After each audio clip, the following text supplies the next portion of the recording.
So பக்கவாதத்தில் டே 3 exercise, அதாவது என்ன அப்படின்னா ஃபர்ஸ்ட் 2 நாள் சொல்லி கொடுத்த எக்ஸசைஸ் பண்ணுங்க.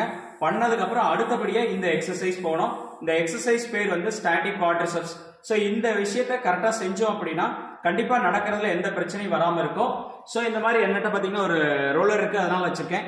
இல்ல அப்படின்னா ஒரு நல்ல டவல் இல்லாட்டி பெட்ஷீட்டை நல்லா ரோல் பண்ணி எடுத்து வச்சுக்கோங்க. வச்சுட்டு பாத்தீங்கன்னா நீ கடியில, ஸோ எனக்கு இந்த சைடு வீக்னஸ், அதனால இந்த பக்கம் வச்சிருக்கேன். நீ கடியில வச்சுட்டு பாத்தீங்கன்னா நீ நல்லா இப்படி நல்லா ப்ரெஸ் பண்ணி அழுத்தணும். இப்படி அழுத்தும் போது அந்த கால் மேல வருதான்னு பார்க்கணும். ஸோ பாத்தீங்கன்னா ஃபர்ஸ்ட் இப்படி நல்லா அழுத்தணும், தரையை நோக்கி நல்லா அழுத்தும் போது பாத்தீங்கன்னா ஒரு 10 செகண்ட்ஸ் அழுத்தி 1 2 3 4 5 6 7 8 9 10 டவுன்.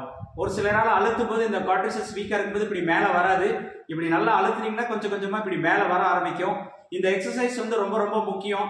இதை கரெக்டா பண்ணிட்டோம்னா வாக்கிங்ல எந்த பிரச்சனையும் வராம நம்மளால பாதுகாத்துக்க முடியும். இந்த எக்ஸசைஸ்க்கு அவ்வளவு இம்பார்ட்டன்ஸ் கொடுத்து பண்ணணும். இந்த எக்ஸசைஸையும் காலையில, மத்தியானம், சாயந்தரம் ஒவ்வொரு இந்த எக்ஸசைஸை ஒரு 15 ல இருந்து 20 முறை தொடர்ச்சியா பண்ணுங்க. அடுத்த எக்ஸசைஸ் அடுத்த நாள் வீடியோல பார்ப்போம். தேங்க்யூ.